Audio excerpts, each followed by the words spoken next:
আজকের মূল আলাপে যাওয়ার আগে আমি আর একটা জরুরি আলাপ সেরে নিতে চাই। পার্বত্য চট্টগ্রাম নিয়ে আমার আলাপে একটা জিনিস বাদ পড়েছে, এটা বলে রাখা দরকার।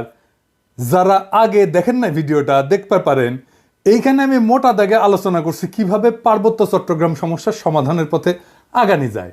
আসার কথা, আমি পাহাড় এবং সমতল সব জায়গা থেকে অভাবনীয় সাড়া পাইছি। তার মানে সারা দেশের মানুষের কাছে গ্রহণযোগ্য এমন সমাধানও আছে। যে ইস্যুটা বাদ পড়ে গেছিল সেটা নিয়ে আলাপ শুরু করি, তাইলে ভুলে যাই, বয়স হতেছে তো তাই। আসেন আল্লাহ নামে শুরু করি। একটা দেশ একটা অঞ্চল নিয়ে কি রাজনৈতিক অবস্থান নেয় সেটা তার সিদ্ধান্ত থেকে বোঝা যায়, তার আচরণ থেকে বোঝা যায়। যেমন ধরেন, কুমিল্লাকে বিভাগ করার দাবিকে হাসিনা প্রকাশ্যেই অস্বীকার করেছিল, কারণ খন্দকার মোস্তাকের বাড়ি কুমিল্লায়। আপা কুমিল্লার নামে আপা কুমিল্লা কু নাম দেব না আমি কুমিল্লা আপা কুমিল্লা না না আপা কুমিল্লা নামে আপা সারা কুমিল্লার আমি কুমিল্লা নামে দেব না, কারণ তোমার এই কুমিল্লা নামের সাথে মোস্তাকের নাম জড়িত, সেজন্য আমি দেব না। তোমরা যদি রাজি থাকো, ওই কুমিল্লা নাম নিলেই তো মোস্তাকের কথা মনে ওঠে। ভাববার পারেন কি ভয়ানক প্রতিহিংসা। পার্বত্য চট্টগ্রাম নিয়ে আমাদের আমলাতন্ত্র, আমাদের প্রশাসন, আমাদের সাধারণ মানুষ ঠিক একই রকম একটা ভাবনা ভাবে। সেটা প্রমাণ হইতেছে পার্বত্য চট্টগ্রাম হইতেছে পানিশমেন্ট ট্রান্সফারের জায়গা। সরকারি কর্মচারীদের পানিশমেন্ট ট্রান্সফার দেওয়া হয়, পার্বত্য চট্টগ্রামে যাওয়া পানিশমেন্ট। এটা আমাদের আমলাদের মেন্টালিটি। হ্যাঁ ঠিক আছে, এলাকার দুর্গম, ম্যালেরিয়া হয়, এখানে বাস করা চ্যালেঞ্জিং সমতলের মানুষের জন্য, কিন্তু সমতলের মানুষ তো যায় ওইখানে, তাই না, বাস করতে। তাহলে ওই জায়গায় পোস্টিং কেন পানিশমেন্ট পোস্টিং হবে? ওটা কি বসবাসের অযোগ্য জায়গা? ওখানে যারা থাকে তারা মানুষ না, তারা বাংলাদেশি না? তার মানে দেশের ভূখণ্ডের মধ্যে এমন একটা জায়গা লাগবে যেটা বাস করলে সেটাকে শাস্তি বলে মনে হবে। এটা যদি মাথার পেছনে থাকে তাহলে আপনি কখনোই ওই অঞ্চলের উন্নয়ন বা উন্নতির কোনো পরিকল্পনা নিতে পারবেন না তো, কারণ তো ওইটা তো পানিশমেন্টের জায়গা। ওই জায়গায় তো আপনি লোক পাঠাবেন পানিশমেন্ট দেওয়ার জন্য, শাস্তি দেওয়ার জন্য। ওই জায়গাটাকে তো ভালো করবেন না আপনি। ওই জায়গায় কোনো উন্নয়ন পরিকল্পনা নিতে পারবেন না, কোনো উন্নতির কোনো পরিকল্পনা নিতে পারবেন না। আমি গ্যারান্টি দিয়ে বললাম, লিখে রাখতে পারবেন। আপনি যদি একজন পাহাড়ের বাসিন্দা হন, আপনার কেমন লাগবে বলেন তো? বাদ দেন যে আপনি পাহাড়ের বাসিন্দা, আপনার জন্ম ধরেন পঞ্চগড়, আপনি জন্ম থেকে জানেন এই পঞ্চগড়ে কেউ আসতে চায় না, কারণ কাউকে শাস্তিমূলকভাবে জোর করে পাঠানো হয় বাইরের লোককে। আপনার কেমন লাগবে তখন ভাবেন। অন্যদিক থেকে দেখেন, পার্বত্য চট্টগ্রামে একটা রাজনৈতিক অস্থিরতা আছে, তাই না? সে ঘর পড়ার মধ্যে আলু পোড়া দিয়ে খাওয়ার জন্য রেডি হয়ে আছে আমাদের বন্ধু রাষ্ট্র ইন্ডিয়া। সেই জায়গায় আপনি একটা দুষ্টু কর্মকর্তারে পাঠাইলেন, আপনার বিবেচনায় দুষ্টু, শাস্তি দেওয়ার জন্য। তো সে কি করবে? সে তো শত্রুর সাথে হাত মিলায় রাষ্ট্রের সাথে শত্রুতা করবে, ঠিক কিনা? এটা আমাদের রাষ্ট্রনায়করা চিন্তা করলো না, কারো মাথায় আসলো না যে এবার বুঝেছেন তো, ওনারা বুদ্ধিমান, উচ্চ শিক্ষিত হইলেও আক্কেল কম। বুদ্ধি, শিক্ষা, ডিগ্রি না থাকলেও চলে, কিন্তু আক্কেল না থাকলে গেল সারা। এইভাবে রাষ্ট্রের হোগা মারিছে শিক্ষিতরা। রাখাইন রাষ্ট্র হইতেছে, মায়ানমার রেজিম বদলাবে, রোহিঙ্গা ইস্যু আছে। পার্বত্য চট্টগ্রাম অঞ্চল আমাদের জন্য খুবই গুরুত্বপূর্ণ হয়ে উঠবে শিগগিরই। আমি ডক্টর খলিলুর রহমানের প্রতি দৃষ্টি আকর্ষণ করতেছি, জনপ্রশাসনে পার্বত্য চট্টগ্রাম প্রসঙ্গে একটা মৌলিক পরিবর্তন আনতে হবে। এইটা আপনার যে দায়িত্ব রোহিঙ্গা ইস্যুতে, তার সাথেও যুক্ত। আশা করি এটা আপনি করবেন। আপনারা জানেন উনি আমার গুরুজন এবং প্রিয়জন, ওনাকে আমি ব্যক্তিগতভাবে বলতেই পারি, কিন্তু এইটা এমন একটা জাতীয় গুরুত্বপূর্ণ ইস্যু যে এইটা আমি প্রকাশ্যেই ওনাকে আহ্বান জানানো সঙ্গত বলে মনে করতেছি। ডক্টর খলিলকে আমি আসলে কি কাজ করার আহ্বান জানাই, আসেন সেটা একটু শুনি। পার্বত্য চট্টগ্রামে আমরা আমাদের বেস্ট অফিসারদেরকে পাঠাবো, বেস্ট সেরা অফিসারদেরকে পাঠাবো, যারা শুধু তাদের পেশায় দক্ষ না, তারা হৃদয়বান মানুষ হবে। পার্বত্য চট্টগ্রামে গান্দা অফিসার যাবে না, দুষ্ট অফিসার যাবে না। ভালো অফিসার কেন যাবে ওইখানে? কারণ উনাদের আমরা প্রণোদনা দেব। পার্বত্য চট্টগ্রামে পোস্টিংয়ের জন্য মূল বেতনের দ্বিগুণ প্রণোদনা হিসাবে পাবে যারা যাবে। জয়েন্ট সেক্রেটারি পর্যন্ত যাইতে হইলে পার্বত্য চট্টগ্রামে কম করিয়া হইলেও 2 বছরের সার্ভিস থাকার রেকর্ড থাকতে হবে। আপনি দেখেন পার্বত্য চট্টগ্রামের চেহারা 2 বছরের মধ্যে পাল্টায় যাবে। পার্বত্য চট্টগ্রাম হয়ে উঠবে সবচাইতে শান্তির আর সমৃদ্ধির এলাকা। আমি চ্যালেঞ্জ দিলাম, লিখে রাখতে পারেন। এইবার আসেন আমাদের আসল আলাপ, প্রিয় বিএনপি নিয়ে কথা বলি। আপনারা জানেন আমি বিএনপির নানা ইস্যু নিয়ে আলাপ করতেছি, বিএনপির রাজনীতির সাথে আমার দ্বিমতের জায়গাগুলো তুলে ধরতেছি। বিএনপির অনেকে বলতেছেন যে আপনি জামাতের কথা বলেন না কেন, অনেকে ভাবতেছেন ক্যানপি নাকি বিএনপির পিছে লাগলো, ওই যে ওইটার মতো, ওই যে কইছিল না হানিফের পোলা, বারবার শুধু আমারই পিছে কেন? এই যে শুনেন, আর মানুষ পান নাই, বারবার শুধু আমার উপরেই, বারবার শুধু আমার উপরেই কেন? কেন? দেখেন ভাই, আমি বিএনপির পিছনে লাগি নাই, বিএনপি আমার শত্রু না। আমি আমার মতো একটা বিএনপি দেখতে চাই, সেটা থেকে বিএনপি দূরে সরে যাইতেছে। আপনার বন্ধু যদি আপনার থেকে দূরে সরে যায়, আপনি তো বন্ধুকে সতর্ক করবেন কিনা, সেটা আমার দায়িত্ব কিনা বলেন। তা আপনারা চিন্তা করে দেখেন, আওয়ামী লীগ যখন ক্ষমতায়, আমার তো আওয়ামী লীগ করাটাই সবচেয়ে স্বাভাবিক ছিল, তাই না? আমার অ্যাডভান্টেজও ছিল, তো নানা অ্যাডভান্টেজ ছিল। আমি আওয়ামী লীগের যা যা ক্ষতি করছি দল হিসাবে, আমারে তার নিজের দলে নেওয়ার দরকার নেই, আমারে খালি থামাই চুপ করে রাখতে পারলে তাদের অনেক লাভ হইতো, ঠিক কিনা বলেন? ঠিক একইভাবে আমার তো এখন বিএনপি সমালোচনা না করে সাপোর্ট করে গেলে খুবই ভালো হইতো, আমার জন্য ব্যক্তিগতভাবে ভালো হইতো, তাই না? শীর্ষ নেতার সাথে আমি খুবই ভালো ব্যক্তিগত সম্পর্ক আছে, এখনো আছে। খালেদা জিয়া আমার স্নেহ করেন, বিএনপির একটা বিশাল কর্মী বাহিনী, আমার পাঠক দর্শক অনেকে আমাকে পছন্দ করেন। অপছন্দ যদি একজন করে না তা না, কিন্তু অনেকে আমাকে পছন্দ করে। কিন্তু তাই বলে তো আমি আমার দেশের গণমানুষের স্বার্থকে উপেক্ষা করতে পারি না। আজ যে বিএনপি দেখি, সেই বিএনপি তো আমরা চাই না। এই বিএনপির পাশে যারা ছিল, কেন তারা নাই সেটা জিজ্ঞেস করেন, নিজের আত্ম অনুসন্ধান করেন। আচ্ছা বলেন তো বিএনপি নেতারা, আপনারা কি জানেন আপনাদের কর্মীরা কি করতেছে? আপনি কি বিএনপির কর্মীদের কোনো পলিটিক্যাল কাজে এনগেজ করতেছেন? বাংলাদেশের রাজনৈতিক সংস্কৃতি না বদলাইলে তো বিপদ। আপনাদের রাজনৈতিক কর্মসূচি কি? মাঝে মাঝে কর্মীদের নিয়ে মিটিং করা, মিছিল করা, কালে ভদ্রে জনসভা করা, নিয়মিত টকশোতে যাওয়া, ফেসবুক গুতানো, আর দলের বিরুদ্ধে কেউ কিছু করলে দল বেঁধে ঝাঁপে পড়া। এই তো বেশিরভাগের কাছে রাজনীতি করাটা পেশা। এখান থেকে টাকা পয়সা ধান্দা সব কিছু করা যায়। যাই হোক, আর না আগাই আর কি, অনেকের কাপড় ধরে টান দিয়ে ফেলবো। রাজনীতি আর উপার্জনের ধান্দার দুইটা জিনিস এক না। আমি আর এটা নিয়ে কথা কইতে চাই না। যাই হোক, আজকে অন্তত কথা কইব না। রাজনৈতিক দলের আশেপাশে দুর্বৃত্তরা দল বাঁধে মাছির মতো, সেই জন্যই ভালো মানুষেরা আশেপাশে যায় না। এই যে দেখেন, মঞ্চে জিয়ার ছবি দিয়া, খালেদা জিয়ার ছবি দিয়া, এমনকি তারেক রহমানের ছবি দিয়া নর্তকী দেখেন, দেখেছেন? উঠে কি কেউ নাই যে কবে ভাইজান নর্তকী নিয়ে আইসা নিবার তো নাও, সাংস্কৃতিক অনুষ্ঠান করো, তোমার মতো করে করো। রাজনৈতিক দলের নেতার ছবি টাঙায় কে, আমার নেতার ছবি টাঙায় কে, জিয়ার ছবি টাঙে কে, দেখবেন কোনো উত্তর নাই। কর্মীদের দোষ দেই কেন? খোদ তারেক রহমানের সভায় বিএনপির শীর্ষ নেতাদের উপস্থিতিতে ওখানে তো নর্তকী আনতে পারেন না, কিন্তু ওই নর্তকীর মতো একজন আনছে রোবায়েত ফেরদৌস, জিয়া বন্দনা করিচ্ছে। দেখেন 1975 সালের বাকশালে 4টি পত্রিকা রেখে সমস্ত পত্রিকাকে বন্ধ করা হয়েছিল, গণমাধ্যমের কণ্ঠরোধ করা হয়েছিল। শুনলে অবাক হবেন, সেই সময়কার সাংবাদিকতা ইতিহাস পড়ে আমি দেখেছি সাংবাদিকরা মুদি দোকান দিচ্ছে, তারা হচ্ছে ভ্যানে দোকান দিয়ে তাদের জীবন জীবিকা। হাজার হাজার সাংবাদিক বেকার হয়ে গেছে। এই যে সাংবাদিকতা পেশার যে ডিগনিটি, তাদের যে মত প্রকাশ ভাব প্রকাশের স্বাধীনতা, এটা ফেরত নিয়ে আসছেন কে? একজন সামরিক শাসনের লোক হয়ে, সামরিক ব্যারাক থেকে এসে শহীদ প্রেসিডেন্ট জিয়াউর রহমান কিন্তু এই যে বহুদলীয় গণতন্ত্রের কথা আমরা বলি, বহু সংবাদপত্রের কথা বলি, বহু মতের কথা বলি, সেটা কিন্তু তিনি আমাদের জন্য নিশ্চিত করেছেন। বিএনপি পর্যন্ত শেষ, বিএনপি বিরোধী থাকার পরে যে নির্বাচন যেটা হয়েছে, সেই নির্বাচনটুকু যা হয়েছে ফাইন। এখানে খুব বেশি কারচুপি জালের কোনো সুযোগ ছিল না। এগুলো আমার কাছে খুব গুরুত্বপূর্ণ। আমি যতটুকু দেখেছি, ভোট যা হয়েছে মোটামুটি ভালোই হয়েছে। ওই আওয়ামী লীগের সঙ্গে স্বতন্ত্র প্রার্থীদের, প্রতিদ্বন্দ্বীদের ভোট যা হয়েছে সেটা মোটামুটি ভালো ভোটই হয়েছে। আমি 2-1টা আসন আমার নিজের এলাকায় দেখেছি, ঘাম বেরিয়ে গেছে। আওয়ামী লীগের যে প্রার্থী, তার বেরিয়ে যেতে প্রচন্ড ঘাম বেরিয়ে গেছে। এই রোবায়েত ফেরদৌসের জিয়া বন্দনা, এটা তো ওই নর্তকীর গোয়া নাচানোর চাইতে অশ্লীল। রোবায়েত ফেরদৌস বিএনপি ক্ষমতায় আসলে সার্ভিস দেবে বিএনপির, তাতে কোনো সন্দেহ নাই।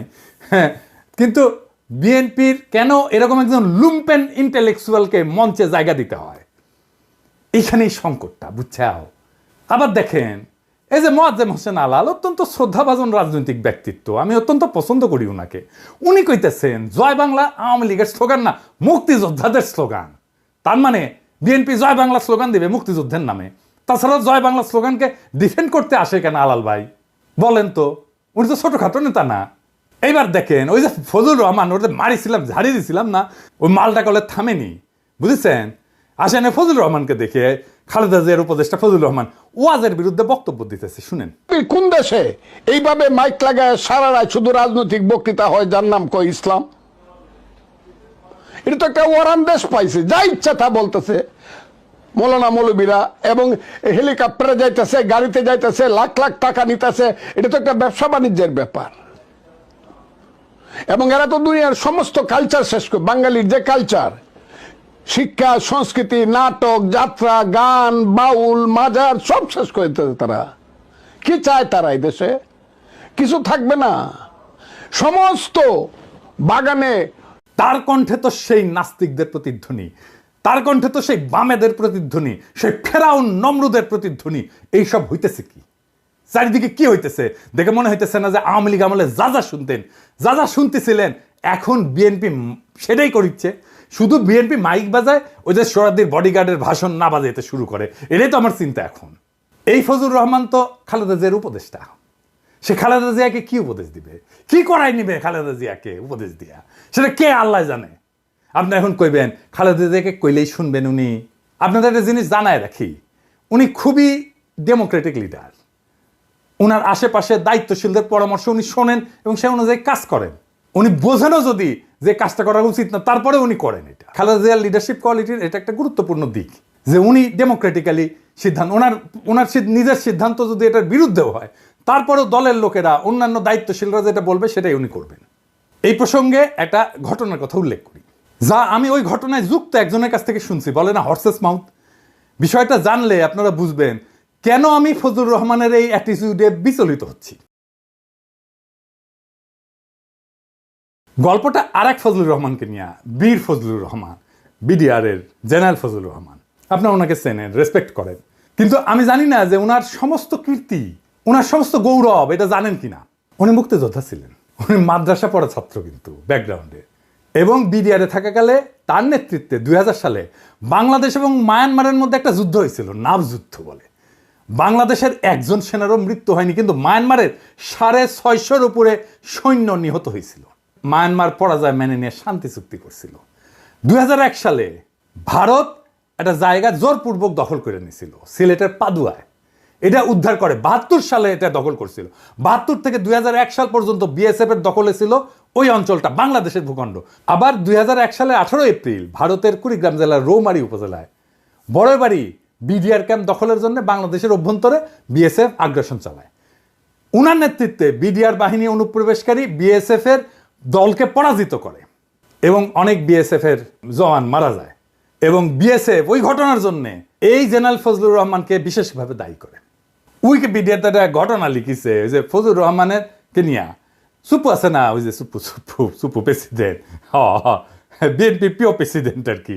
ওই যে 1975 সালে 20 আগস্ট সোহরাওয়ার্দীর বডিগার্ডের জয় বাংলা করে দেওয়ার প্রতিবাদ করতে গিয়ে গ্রেপ্তার হয়ে জেলখানায় নিয়ে যাওয়া হয়। সেখানে সে লিখিচ্ছে ফজলুর রহমান নাকি তার লাঠি মারতে মারতে কইছিল, এই বেটা তোর বঙ্ক বল্টু কোথায়। উনি লিখিছে, উনি নিজে লিখিছে, উনি লিখিছে উনি নাকি পাকিস্তানি ফেরত সামরিক অফিসার। এটা সুপুর নিজেই লিখিছে, তবে এটা ভুল। আমি জেনারেল ফজলুর রহমানকে জিজ্ঞেস করেছিলাম যে ফজলুর ভাই এটা কি আপনি করেছিলেন, আমাকে পাঁচত লাথি মারিছিলেন? তো বললেন পিনাকি তোমাকে মনে হয় আমি এই কাজ করতে পারি। সুপু যার কথা লিখেছে সেই লোক হইতেছে 15 ইস্ট বেঙ্গল রেজিমেন্টের নাম হইতেছে ফজলুর রহমান ফারুক। উনি এখনো বেঁচে আছেন কিন্তু। আর উনি ফজলুর রহমান ছিলেন 10 ইস্ট বেঙ্গল রেজিমেন্টের, এবং বরং উনারে ডেকে আনা হয়েছে যে চুপপুরে ধরা হয়েছে, যাই উনি ছাড়াইছেন চুপপুরে। যাই হোক, উনি আর্মি থেকে কিভাবে বিদায় নিলেন এটা জানেন? আসেন সে আলাপটা করি। উনাকে বাধ্যতামূলক অবসরে পাঠানো হয়েছিল। পাঠাইছিল কে জানেন? কে জানেন? হাসিনা না, খালেদা জিয়ার সরকার। খালেদা জিয়াকে কয়েকজন জেনারেল এই বুদ্ধি দিছিল। কোন কোন ইন্ডিয়াপন্থী জেনারেল এই বুদ্ধিটা দিছিল তাদের নামটা বললাম না, আমি সবার নাম জানি। মনে রেখেন, এটা আমার জেস্টার অফ গুডউইল। বললে কলে সিপাহী জনতার মাইর খাইয়া ভত্তা হইয়া যাবেন, আমি কইলাম না। সেই জন্য ইন্ডিয়া পাদুয়ায় রৌমারিতে বীরত্বের বদলা নিল। কি দিয়া? তারে বাধ্যতামূলক অবসর পাঠায়। কার হাত দিয়া? খালেদা জিয়ার হাত দিয়া। কি কি যুক্তি দিছিল ওই জেনারেলরা জানেন? আসলে এদের হচ্ছে মাদ্রাসা ঘৃণা। যেহেতু উনি মাদ্রাসা ব্যাকগ্রাউন্ড থেকে আসছে, সেই জন্য মাদ্রাসা এলিটরা পছন্দ। আমি এই জন্যই এলিটদের দেখতে পারি না। ভয়ঙ্কর মাদ্রাসা ঘৃণা এই এলিটদের মধ্যে। ও কইছিল যে উনি নাকি মডার্ন ওয়ারফেয়ারের কিছুই জানেন না, উনি মাদ্রাসা ব্যাকগ্রাউন্ডের। জেনারেল ফজলুর রহমানের মতো গৌরবজনক লড়াইয়ের ইতিহাস কয়জন জেনারেলের আছে বাংলাদেশ সেনাবাহিনীর? দেশের মাটি উদ্ধার কইরা দিল, দেশের সার্বভৌমত্ব রক্ষা করলো, আর তাকে পুরস্কৃত করা হলো বাধ্যতামূলকভাবে অবসরে পাঠায়। এই যে ফজলুর রহমানের মতো উপদেষ্টা খালেদা জিয়া যদি থাকে না, তাহলে এদের দিয়া ইন্ডিয়া প্রতিশোধ নেবে। খালেদা জিয়ারে যেমন করে সাইন করে দিছে বাধ্যতামূলক অবসরে ফজলুর রহমানের, তারেক রহমানও সাইন করে দিবে। এখানেই আমার ভয়।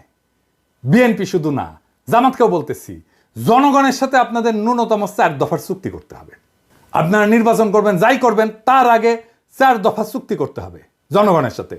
ভোটই একমাত্র ক্ষমতায় যাওয়ার পথ না। জনগণের সাথে আপনার এগ্রিমেন্ট কি? আপনার ম্যানিফেস্টো না, আপনাকে জনগণের সাথে এগ্রিমেন্ট করতে হবে। এবং আমি যে এগ্রিমেন্টের কথা বলতেছি এটা জনগণের চাওয়া, দরকার হলে আমি ভোট নিয়ে দেখাই দিতে পারবো।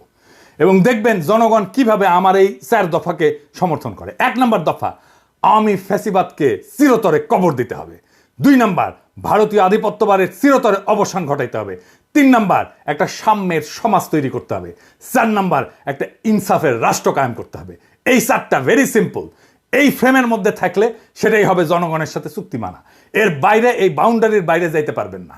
কথা ক্লিয়ার? আমাদের ঠেকানোর চেষ্টা করতে পারেন, আমরা সর্বশক্তি দিয়ে আমরা বাধা দেওয়ার চেষ্টা করব।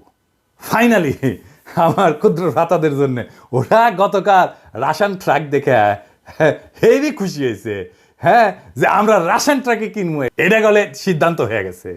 তো এটা হইতেছে রাশন ট্রাকের পেজ। এটা সাহেব দেখা দেন, নানা মডেলের ট্রাক আছে এটি। হ্যাঁ, দেখিছো কত সুন্দর সুন্দর রাশন ট্রাকের মডেল, দেখিছো? হ্যাঁ হ্যাঁ, দেখে দেখে আমার ক্ষুদ্র ভ্রাতাদের চোখ চকচক করিচ্ছে। মনে হচ্ছে এখনই ঝ্যাপে পরে ট্রাক চালাবি। হেভি ড্রাইভিং এর লাইসেন্স আছে বেটা, হ্যাঁ, আগে লাইসেন্স হোক তারপরে ট্রাক চালানি। আচ্ছা, এইটা সাহেবের ট্রাকের ভিডিও দেখেন না এটা? হ্যাঁ, দেখেছেন হাউস করিছে আমার ক্ষুদ্র ভ্রাতারা। ওই দেখবেন এরপরে ওই পেজে লাইক টাইক দিয়ে ভাইসে দিবি আর কি। দেখেন আরো দেখবেন, দেখেন এগুলা করবেন কি, প্রিন্ট করবেন। প্রিন্ট করে হাঙ্গারে বিএনপির ভাই করে দেখা করবেন যে টেম্পু স্ট্যান্ড নিয়ে ঝগড়া করে লাভ কি, পিনাকি দাদা তো তাকে স্ট্যান্ড বানাচ্ছে, ইটি আসো ইটি আসো। আমার ক্ষুদ্র ভ্রাতারা কবে দাদা হইলে কি বুড়া বয়সে মাথা মুথা খারাপ হয়ে গেল কে, এত উত্তেজিত কে? ওই যে বিএনপির মঞ্চে নাচানো আর এই রাশন ট্রাক দুইটাই বেচছে আসলে সেক্স, কিন্তু দুইটার গুণগত তফাৎ আছে। রাজনীতিও ইনকা হোগা নাচানোর সাথে টেম্পু স্ট্যান্ডই আসবে, ওটাই কালচার। ট্রাক চালাবার পারবে না। আগামীর রাজনীতি হচ্ছে রাশন ট্রাক চালানোর রাজনীতি। ওই রাজনীতি কেমনে নির্মাণ করতে হয় সেটাও দেখাই দেব। আর বাংলাদেশকে আমরা ওই দিকে নিয়ে যাব ইনশাল্লাহ। ইনকিলাব জিন্দাবাদ।